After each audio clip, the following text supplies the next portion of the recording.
नमस्कार प्रिय दर्शकों, आज मैं आपसे एक ऐसी बात करने जा रहा हूं जो शायद आपने पहले कभी नहीं सुनी। एक ऐसा रहस्य जो आपके घर में, आपके मंदिर में रोज सुबह आपकी आंखों के सामने मौजूद रहता है, लेकिन आप उसे पहचान नहीं पाते। क्योंकि हम इंसानों की सबसे बड़ी कमजोरी यही है कि जो चीज बहुत पास होती है, जो चीज बहुत सामान्य दिखती है, उसकी असली कीमत हम कभी नहीं समझ पाते। हम दूर दूर तक सोने की खोज में भटकते रहते हैं, जबकि वह सोना हमारे अपने घर के मंदिर में उस छोटी सी पीतल की थाली में पड़ा रहता है। आज मैं आपको उसी सोने की बात बताने वाला हूं, और वह सोना है आपके घर में जलाई जाने वाली अगरबत्ती की राख। जी हां, वही राख जिसे आप बिना सोचे समझे, बिना एक पल रुके कूड़ेदान में डाल देते हैं। वही राख जिसे झाड़ू से बुहार कर बाहर फेंक देते हैं जैसे वो कोई बेकार की धूल हो। लेकिन मैं आज आपको बताना चाहता हूं, वह धूल नहीं है, वह भस्म है। वह दिव्य भस्म है जो ईश्वर और आपके बीच के उस पवित्र संवाद का जीवित प्रमाण है। सोचिए जरा, जब आप सुबह उठते हैं, स्नान करते हैं, साफ कपड़े पहनते हैं और भगवान के सामने बैठकर अगरबत्ती जलाते हैं, उस क्षण आप क्या कर रहे होते हैं? आप केवल एक अगरबत्ती नहीं जला रहे होते, आप एक संवाद स्थापित कर रहे होते हैं। आप उस परमात्मा से, उस अनंत ऊर्जा से, उस ब्रह्मांड की चेतना से एक धागा जोड़ रहे होते हैं। और जब वो अगरबत्ती जलती है, उसका धुआं ऊपर की ओर उठता है। शास्त्रों में कहा गया है कि वह धुआं आपकी प्रार्थनाओं को, आपकी भावनाओं को, आपके हृदय के उन शब्दों को जो आप कह भी नहीं पाते, उन्हें सीधे ब्रह्मांड तक पहुंचाता है। और जब वो अगरबत्ती पूरी जल जाती है, जब उसका हर कण, हर अणु उस अग्नि में समाहित हो जाता है, तो जो नीचे बचता है वह केवल राख नहीं है, वह उस दिव्य यात्रा का अवशेष है। वह उस पवित्र स्पंदन की स्मृति है जो कुछ देर पहले आपके मंदिर में गूंज रही थी।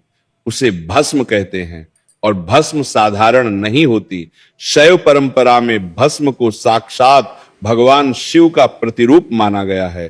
महादेव त्रिपुंड धारण करते हैं, वह भस्म का ही चिन्ह है। जो सिद्ध योगी होते हैं, जो महान तपस्वी होते हैं, वे अपने शरीर पर भस्म लगाते हैं, क्योंकि वे जानते हैं कि इस भस्म में क्या शक्ति है। और आप उसी भस्म को कूड़े में फेंक रहे हैं। आज के बाद नहीं, आज से नहीं, अभी से नहीं, बल्कि इस वीडियो को देखने के बाद आप कभी भी उस राख को ऐसे नहीं फेंकेंगे। क्योंकि जब तक आप इस वीडियो के अंत तक पहुंचेंगे, आपको पता चल जाएगा कि उस राख में क्या क्या छिपा हुआ है। आज मैं आपको उस राख के 5 ऐसे गुप्त और अचूक प्रयोग बताने वाला हूं जो आपके जीवन की दशा और दिशा दोनों बदल सकते हैं, जिनसे आपके घर में धन की वर्षा हो सकती है, रुके हुए काम बन सकते हैं, बंद रास्ते खुल सकते हैं, और आपके भाग्य के वे दरवाजे खुल सकते हैं जो वर्षों से बंद पड़े हैं। लेकिन सबसे पहले और सबसे महत्वपूर्ण मैं आपको वह कथा सुनाना चाहता हूं जो इस पूरे रहस्य की जड़ में है। वह कथा जो हजारों साल पुरानी है, वह कथा जो काशी की गलियों में, गंगा के घाटों पर, सिद्ध योगियों के आश्रमों में फुसफुसाई जाती थी।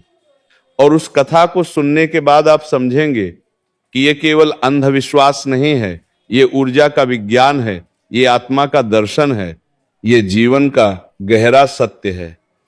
तो ध्यान से सुनिए, आराम से बैठिए और अपना मन खोल कर रखिए, क्योंकि आज जो मैं आपको बताने वाला हूं वह बातें बहुत कम लोगों तक पहुंची हैं।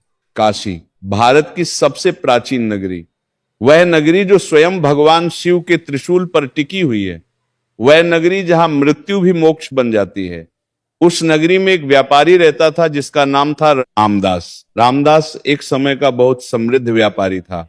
उसके गोदाम अनाज से भरे रहते थे, उसकी तिजोरियां सोने चांदी से लबालब थीं, उसके घर के दरवाजे पर हाथी बंधा रहता था। लेकिन समय बड़ा क्रूर होता है, धीरे धीरे सब कुछ बदल गया। व्यापार में घाटा लगने लगा, एक के बाद एक व्यापारिक सौदे बिगड़ते गए। जो मित्र थे वे शत्रु बन गए, जिन पर विश्वास किया था उन्होंने धोखा दिया। कर्ज इतना बढ़ गया कि लोग उसके दरवाजे पर आकर गालियां देने लगे। पत्नी की आंखों में आंसू सूखते नहीं थे, बच्चे भूखे सोते थे। और रामदास वे हर रात अपने खाली घर के अंधेरे में बैठकर सोचता कि आखिर कहां गलती हुई। उसने तो रोज पूजा की थी, रोज सुबह उठकर गंगा स्नान किया था, रोज अगरबत्ती जलाई थी, रोज भगवान से प्रार्थना की थी, तो फिर ये दुर्भाग्य। देखिए क्यों, ये दरिद्रता क्यों। एक दिन रामदास इतना निराश हो गया, इतना टूट गया कि वह गंगा किनारे जाकर बैठ गया। उसके मन में विचार आ रहे थे कि इस जीवन को यहीं समाप्त कर दे। क्या फायदा ऐसे जीने का जहां हर तरफ अपमान हो, हर तरफ दरिद्रता हो, हर तरफ निराशा हो।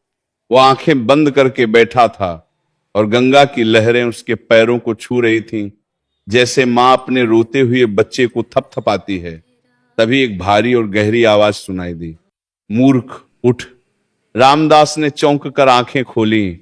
सामने एक अघोरी साधु खड़े थे। उनका रूप विकट था, शरीर पर भस्म लगी थी, जटाएं थीं, आंखें अंगारों की तरह लाल थीं, लेकिन उन आंखों में एक अजब करुणा थी। साधु ने कहा, तू मरने की सोच रहा है जबकि तेरे घर के मंदिर में कुबेर का खजाना बिखरा पड़ा है। रामदास हंसा। उसने कहा, महाराज मेरे घर में अन्न का एक दाना नहीं है, मेरे बच्चे रो रहे हैं, आप किस खजाने की बात कर रहे हैं। साधु ने उसकी आंखों में गहरी नजर से देखा और बोले, तू रोज अगरबत्ती जलाता है ना। रामदास ने कहा, हाँ। साधु ने पूछा, और उस अगरबत्ती की राख का क्या करता है। रामदास जिसका बोला, फेंक देता हूं, और क्या करूं। साधु की आंखें बंद हो गईं। उन्होंने एक गहरी सांस ली और बोले, यही तेरी सबसे बड़ी भूल है, यही तेरी दरिद्रता का सबसे बड़ा कारण है। रामदास अचंभित हो गया। साधु ने उसे उस राख का पूरा रहस्य बताया, हर प्रयोग, हर विधि, हर नियम। और रामदास ने घर जाकर ठीक वैसा ही किया। आप जानते हैं उसके बाद क्या हुआ। कुछ ही सप्ताहों में ऐसी घटनाएं घटने लगी जो रामदास खुद नहीं समझ पा रहा था। एक पुराना देनदार जो वर्षों से पैसा दबाए बैठा था, उसने खुद आकर पैसे वापस किए। एक नया व्यापारिक सौदा ऐसे आया जैसे आकाश से उतरा हो। जो रास्ते बंद थे वे एक एक करके खुलने लगे, और एक दिन, महीनों नहीं, कुछ ही हफ्तों में वह रामदास जो गंगा किनारे जीवन समाप्त करने की सोच रहा था, काशी का सबसे बड़ा धनपति बन गया। यह कथा आज भी काशी के पंडितों में, वहां के साधुओं में, उन लोगों में जानी जाती है जो इस ज्ञान को संजो कर रखते हैं। और आज मैं आपको वही ज्ञान देने वाला हूं, वही प्रयोग जो उस अघोरी ने रामदास को बताए थे। लेकिन इससे पहले आपको यह समझना होगा कि आखिर इस राख में शक्ति आती कहां से है, इसका वैज्ञानिक आधार क्या है। क्योंकि मैं चाहता हूं कि आप अंधश्रद्धा से नहीं, समझ के साथ इन प्रयोगों को करें। अग्नि, यह केवल एक शारीरिक घटना नहीं है। हिंदू दर्शन में अग्नि को पंचमहाभूतों में से एक माना गया है। अग्नि को देवता माना गया है, अग्निदेव। अग्नि के बिना कोई भी यज्ञ पूर्ण नहीं होता, अग्नि के बिना कोई भी संस्कार पूर्ण नहीं होता।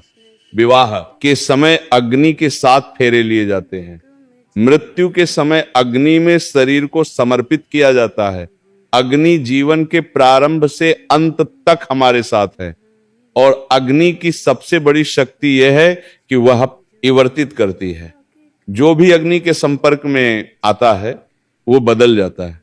काठ जलकर राख बनती है, लेकिन वो राख काठ से कहीं अधिक शुद्ध है। सोना तपाया जाता है अग्नि में और वह और निखर जाता है। भोजन पकाया जाता है अग्नि पर और वह पाचन योग्य बन जाता है। यही अग्नि का धर्म है, शुद्धिकरण। अब सोचिए, जब वो अगरबत्ती भगवान के सामने जलती है, उस समय उस अगरबत्ती में क्या क्या होता है। उसमें वह सुगंधित लकड़ी होती है, उसमें वह जड़ी बूटियां होती हैं, उसमें वह प्राकृतिक रेजिन होती है, और उन सब के ऊपर उस समय मंदिर में आपकी प्रार्थनाएं होती हैं, आपके मंत्र होते हैं, आपकी श्रद्धा होती है। आधुनिक विज्ञान कहता है कि ध्वनि तरंगे, विचार तरंगे और भावनाएं, ये सब ऊर्जा के रूप हैं। और ऊर्जा न तो बनती है और न ही नष्ट होती है, वह केवल रूप बदलती है। जब आप मंत्र पढ़ते हैं जब आप श्रद्धा से प्रार्थना करते हैं तो वह ऊर्जा उस वातावरण में, उस हवा में, उस धुएं में समाहित होती है, और जो राख बचती है उसमें वह ऊर्जा का एक अंश अवश्य रहता है। ये कोई मनगढ़ंत बात नहीं है।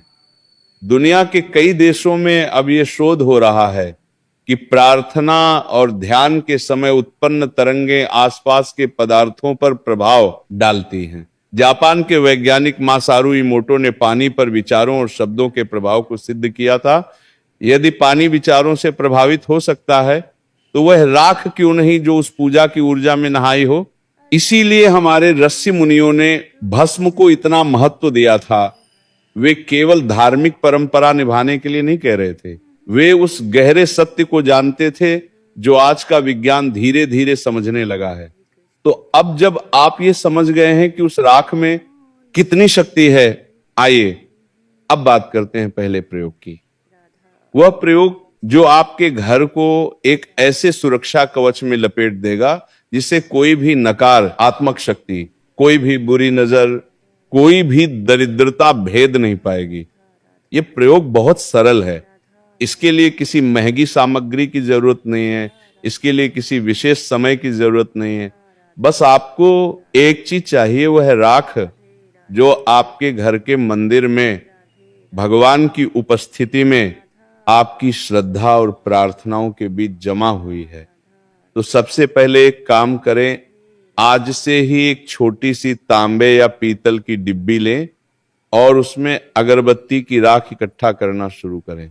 हर रोज, हर पूजा के बाद उसे फेंकिए नहीं, उसे बचाइए, क्योंकि यही वो खजाना है जिसकी तलाश में लोग जीवन भर भटकते रहते हैं, और वह आपके अपने घर में, आपके अपने मंदिर में इंतजार कर रहा था कि कोई उसे पहचाने।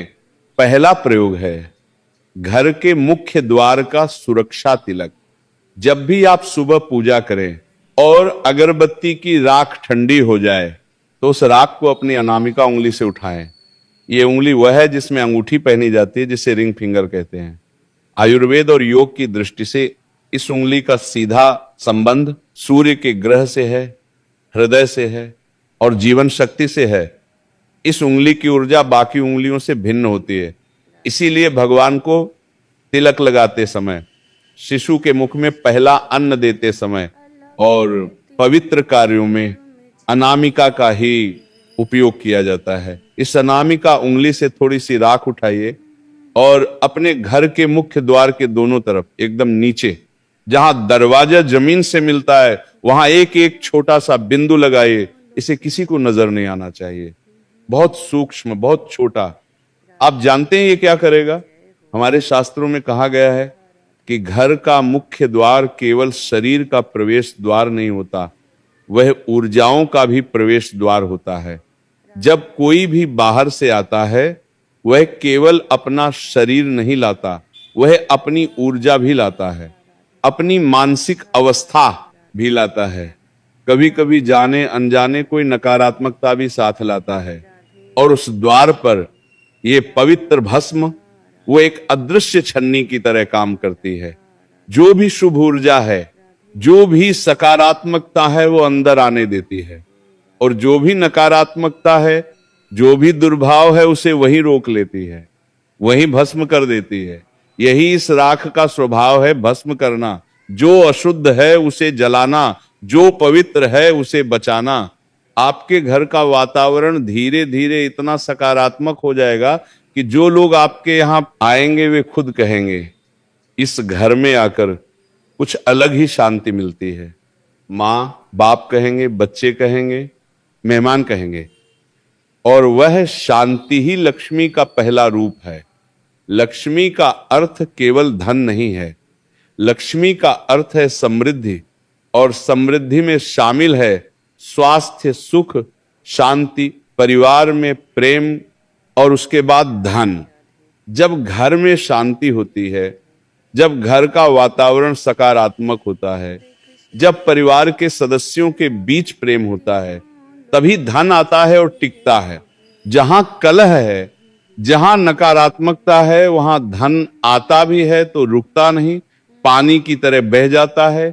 इसीलिए पहले घर को शुद्ध करो, पहले घर की ऊर्जा को सकारात्मक बनाओ, और यह सुरक्षा तिलक उसी शुद्धिकरण की शुरुआत है। ये प्रयोग आज से ही शुरू करें, कल से नहीं, आज से, क्योंकि शुभ काम में देरी नहीं होती। और अब बात करते हैं दूसरे प्रयोग की, जो उन लोगों के लिए है जिनका पैसा कहीं फंसा हुआ है, जिन्होंने किसी को उधार दिया था और वह वापस नहीं आ रहा, जिनके बकाए खातों में बैठे हैं और वसूली नहीं हो रही, जिनकी सालों से आमदनी अटकी हुई है। दूसरा प्रयोग है फंसे हुए धन को वापस बुलाने का शुक्रवार का उपाय। शुक्रवार, शुक्र का दिन। शुक्र अर्थात वह ग्रह जो सौंदर्य का, धन का और माता लक्ष्मी की ऊर्जा का प्रतिनिधित्व करता है। शुक्रवार को माता लक्ष्मी की विशेष पूजा होती है। इस दिन की जाने वाली साधना का फल कई गुना अधिक होता है। तो इस प्रयोग के लिए आपको किसी शुक्रवार की सुबह उठना है, पूजा करनी है, और अगरबत्ती की राख जो आपने इकट्ठा की है उसमें से थोड़ी सी राख एक लाल रंग के छोटे से कपड़े पर रखिए। उसमें एक साबुत लौंग रखिए। लौंग जो नकारात्मकता को भस्म करती है, जो बुरी ऊर्जाओं को दूर रखती है। और उसमें एक साबुत हरी इलायची रखिए। इलायची जो माता लक्ष्मी को प्रिय है, जो सुगंध और समृद्धि का प्रतीक है। अब इन तीनों को उस लाल कपड़े में रखकर एक छोटी सी पोटली बना लीजिए। इसे सुतली से या किसी धागे से बांध लीजिए। अब इस पोटली को अपने दाहिने हाथ में लेकर बैठ जाइए, आंखें बंद कीजिए और अपने मन में उस व्यक्ति का स्पष्ट चित्र लाइए जिसके पास आपका पैसा है, उसका चेहरा, उसका नाम, वो जगह जहां वह रहता है। और मन ही मन माता लक्ष्मी से प्रार्थना कीजिए, मां, मेरा जो धन अटका हुआ है, जो मेरा है और मेरे पास आना चाहिए, उसे शीघ्र मेरे पास भेजो। ये प्रार्थना बहुत ही शांत मन से, बिना क्रोध के, बिना द्वेष के करनी है। याद रखिए, यदि आप क्रोध में, बदले की भावना में ये करेंगे तो ये काम नहीं करेगा। लक्ष्मी माता की ऊर्जा प्रेम और शांति में काम करती है, क्रोध और घृणा में नहीं। बस ये भावना रखिए कि जो मेरा है वो मुझे मिलना चाहिए। यही न्याय संगत मांग है, यही धर्म संगत इच्छा है। प्रार्थना के बाद इस पोटली को अपनी तिजोरी में रखिए या उस जगह रखिए जहां आप अपना धन रखते हैं। और फिर देखिए, कुछ दिनों में, और मैं कह रहा हूं दिनों में, महीनों में नहीं, उस व्यक्ति के मन में एक अजीब सी बेचैनी होने लगेगी। उसे नींद नहीं आएगी। उसे महसूस होगा कि जब तक वह पैसा वापस नहीं करता कुछ ठीक नहीं होगा, और वह खुद आपसे संपर्क करने का रास्ता ढूंढेगा। यह जादू नहीं है, यह टोना टोटका नहीं है, यह संपर्क कोनी कल्प शक्ति का विज्ञान है। आपका दृढ़ संकल्प उस दिव्य भस्म की ऊर्जा और माता लक्ष्मी के आशीर्वाद का संयोग एक ऐसा चुंबकीय क्षेत्र बनाता है जो आपके धन को आपकी ओर खींचता है। प्रकृति में एक नियम है, ऊर्जा उसी की ओर जाती है जो उसे स्वीकार करने के लिए तैयार हो। जब आप ये प्रयोग करते हैं तो आप अपने आप को उस धन को प्राप्त करने के लिए तैयार करते हैं और ब्रह्मांड उसे आपकी ओर भेज देता है। तीसरा प्रयोग है घर की उत्तर दिशा का जागरण, और यह उन लोगों के लिए है जिन्हें लगता है कि वे मेहनत तो बहुत करते हैं लेकिन धन टिकता नहीं। आमदनी आती है लेकिन खर्च हो जाती है, जेब भरती है और अचानक खाली भी हो जाती है। वास्तुशास्त्र, जो भारत की सबसे प्राचीन वास्तुकला और ऊर्जा विज्ञान की पद्धति है, उसमें घर की उत्तर दिशा को कुबेर का स्थान माना गया है। कुबेर देवताओं के कोषाध्यक्ष, धन और समृद्धि के देवता। जब घर की उत्तर दिशा में वास्तु दोष हो, जब वहां नकारात्मक ऊर्जा जमा हो गई हो, तो कुबेर देव का स्थान खंडित हो जाता है। और जब कुबेर का स्थान खंडित हो तो धन कितना भी आए रुकेगा नहीं, पानी की तरह बह जाएगा।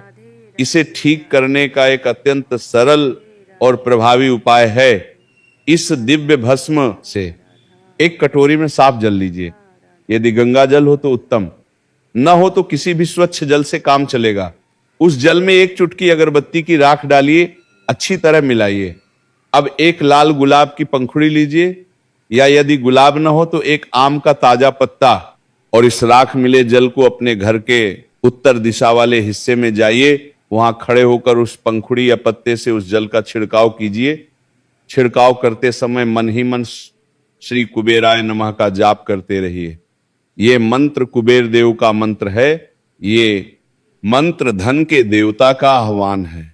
जब आप ये छिड़काव करते हैं तो वे राख युक्त पवित्र जल उत्तर दिशा की सारी नकारात्मक ऊर्जा को खींच लेता है। जहां जहां वह जल गिरता है वहां वहां की दूषित ऊर्जा भस्म हो जाती है। कुबेर देव का स्थान शुद्ध और जागृत हो जाता है। आप देखेंगे कि इस उपाय के बाद घर में धन के आने के नए नए रास्ते अचानक खुलने लगेंगे। जो काम अटके हुए थे वे बनने लगेंगे। जहां से उम्मीद नहीं थी वहां से भी धन आने लगेगा। ये कोई चमत्कार नहीं है, ये केवल उस रुकी हुई ऊर्जा का प्रवाहित होना है जो वास्तु दोष के कारण अटकी हुई थी। अब चौथे प्रयोग की बात करते हैं। ये प्रयोग उन लोगों के लिए है जिन्हें लगता है कि उनके घर पर किसी की बुरी नजर है, जहां बेवजह झगड़े होते हैं, जहां परिवार में बीमारी घर नहीं छोड़ रही, जहां हर काम ऐन मौके पर बिगड़ जाता है, जहां घर में एक अजीब सी उदासी, भारीपन, घुटन छाई रहती है। यह प्रयोग मंगलवार या शनिवार की शाम को करना है। दिल्ली है मंगलवार हनुमान जी का दिन, शनिवार शनिदेव का दिन। दोनों ही वे देवता हैं जो नकारात्मक शक्तियों को, बुरी आत्माओं को, नजर और दोषों को दूर करने में सबसे शक्तिशाली माने गए हैं। इस प्रयोग के लिए आपको किसी मंगलवार या शनिवार की शाम को अपने घर के मंदिर में एक चौमुखी दीपक जलाना है। चौमुखी दीपक यानी वो दीपक जिसमें 4 बातियों चारों दिशाओं की ओर, ये 4 बातियां चारों दिशाओं की ऊर्जा को जागृत करती हैं। उस दीपक के सामने बैठकर पूरी हनुमान चालीसा का पाठ कीजिए। जब पाठ पूरा हो जाए तो अपनी डिब्बी में जो राख इकट्ठा किए उसे लेकर उठिए और चुपचाप बिना किसी को बताए, बिना किसी से बात किए घर के हर कमरे में जाइए। हर कमरे के चारों कोनों में थोड़ी थोड़ी राख छिड़किए। ध्यान रहे केवल कोनों में, क्योंकि घर के कोने वो स्थान होते हैं जहां सबसे अधिक नकारात्मक ऊर्जा इकट्ठी होती है। जैसे कमरे में धूल सबसे अधिक कोनों में जमती है, वैसे ही नकारात्मक रजा भी कोनों में छिप जाती है। ये राख उस नकारात्मकता को सोख लेती है। जैसे नमक पानी को सोखता है, वैसे ही ये पवित्र भस्म नकारात्मकता को सोख लेती है। जब आप राख छिड़क रहे हों, मन में अपने इष्ट देव का स्मरण करते रहें, उनसे प्रार्थना करते रहें कि वे इस घर को सब दोषों से मुक्त करें। जब रात को सो जाएं तो अगले दिन सुबह जब घर में झाड़ू लगाएं, उस राख को सामान्य कूड़े के साथ घर से बाहर निकाल दें। वह राख अब नकारात्मकता सोख चुकी है, उसे बाहर कर दीजिए। आप महसूस करेंगे कि घर का माहौल एकदम हल्का हो गया है, जैसे सालों से चला आ रहा एक भारी बोझ अचानक उठ गया हो। घर में जो कड़वाहट थी, जो तनाव था, वो धीरे धीरे प्रेम में बदलने लगेगा। जो बीमारी टिकी हुई थी उसमें धीरे धीरे राहत मिलने लगेगी। जो काम अटके हुए थे वे बनने लगेंगे। और जब घर में शांति आती है, जब घर में प्रेम होता है, जब परिवार के लोग एक दूसरे के लिए खड़े होते हैं, तब लक्ष्मी को घर में रहने की इच्छा होती है। क्योंकि लक्ष्मी उसी घर में रहती है जहां शांति है, जहां प्रेम है, जहां स्वच्छता है, जहां सकारात्मकता है। और अब आखिरकार वो एक क्षण आ गया है, वो एक क्षण जिसका आप इस पूरी यात्रा में इंतजार कर रहे थे। वह सबसे गुप्त, सबसे रहस्यमय, सबसे शक्तिशाली प्रयोग जो आधी रात को किया जाता है, जिसे सिद्ध योगियों ने सदियों से गोपनीय रखा, जो भाग्य की सबसे मोटी दीवार को भी तोड़ सकता है। ध्यान से सुनिए, एक एक शब्द ध्यान से सुनिए। यह प्रयोग आपको किसी अमावस्या की रात को या किसी भी महीने के पहले शुक्रवार की रात को करना है। वो एक क्षण जब रात के ठीक 12 बजे, जब घर में सब सो रहे हों, जब बाहर एक गहरा सन्नाटा हो, उस सन्नाटे में एक विशेष शक्ति होती है। रात के 12 बजे वह समय होता है जब दिन और रात की ऊर्जाएं बदलती हैं, जब ब्रह्मांड एक पल के लिए ठहरता है। उस ठहर आव में किया गया संकल्प वो बहुत तीव्र होता है। उस समय उठिए, हाथ मुंह धोइए, शुद्ध और शांत मन से बैठिए, एक साफ सफेद अनलाइंड कागज लीजिए। यदि भोजपत्र मिले तो सर्वोत्तम, लेकिन साधारण सफेद कागज भी चलेगा। एक छोटी कटोरी में अपनी इकट्ठा की हुई राख लीजिए, उसमें चमेली के तेल की ठीक 2 बूंदें मिलाइए। चमेली जो माता लक्ष्मी को अत्यंत प्रिय है, जो आकर्षण और समृद्धि की ऊर्जा का प्रतीक है, इस राख और तेल को अच्छी तरह मिलाइए, ये एक पवित्र स्याही बन जाएगी। अब एक लकड़ी की कलम बनाइए। अनार की लकड़ी हो तो उत्तम, क्योंकि अनार की लकड़ी लक्ष्मी की शक्ति को धारण करती है। या फिर किसी भी साफ लकड़ी का नुकीला हिस्सा ले लीजिए, उस कलम को राख की स्याही में डुबोइए और उस सफेद कागज पर बहुत सुंदर स्पष्ट और पूर्ण भाव से लिखिए श्री। ये माता लक्ष्मी का बीज मंत्र है। ये केवल एक अक्षर नहीं है, ये ब्रह्मांड की उस आवृत्ति का लिखित रूप है जो धन, समृद्धि और ऐश्वर्य को आकर्षित करती है। लिखते समय आपकी आंखें उस कागज पर टिकी होनी चाहिए, आपका मन बिल्कुल शांत होना चाहिए और उस क्षण केवल एक भाव होना चाहिए, ब्रह्मांड की सारी धन संपदा, सारी खुशियां, सारी समृद्धि आपके जीवन में प्रवेश कर रही है। आप उसके लिए तैयार हैं, आप उसके योग्य हैं। जब वो अक्षर लिख जाए, उस कागज को कुछ मिनट सूखने दीजिए। राख सूखकर उस कागज पर जम जाएगी। अब उस कागज को बहुत ही श्रद्धा और आदर के साथ मोड़िए, उसे एक लाल रेशमी कपड़े में लपेट लीजिए। ये ताबीज तैयार है। लेकिन ये केवल कागज और राख का ताबीज नहीं, ये वह यंत्र है जिसे आपने अपनी ऊर्जा से, अपने समय से, अपने संकल्प से और उस दिव्य भस्म से जागृत किया है। इसे अपने गले में धारण कीजिए या अपने पर्स में रखिए या उस जगह रखिए जहां आप धन रखते हैं। लेकिन याद रखिए, इसके साथ एक शर्त है, एक अटूट नियम, गोपनीयता। इस प्रयोग के बारे में किसी को नहीं बताना है, न अपने सबसे करीबी मित्र को, न परिवार के सदस्य को। क्योंकि जैसे बीज अंधेरी जमीन में छिपकर अंकुरित होता है और एक विशाल वृक्ष बनता है, वैसे ही यह आध्यात्मिक प्रयोग भी गोपनीयता में ही पल्लवित होता है। जैसे ही इसे किसी को बताते हैं, इसकी ऊर्जा बिखर जाती है। और अंत में एक बात और, ये सारे प्रयोग तभी फलीभूत होंगे जब आपका हृदय शुद्ध होगा, जब आप इन्हें किसी का भला चाहते हुए, ईमानदारी से, किसी को हानि पहुंचाने की नीयत के बिना करेंगे। माता लक्ष्मी ईर्ष्या में, क्रोध में, छल कपट में नहीं आती। वे आती हैं जहां पवित्रता है, जहां परिश्रम है, जहां विश्वास है। ये राग केवल एक माध्यम है।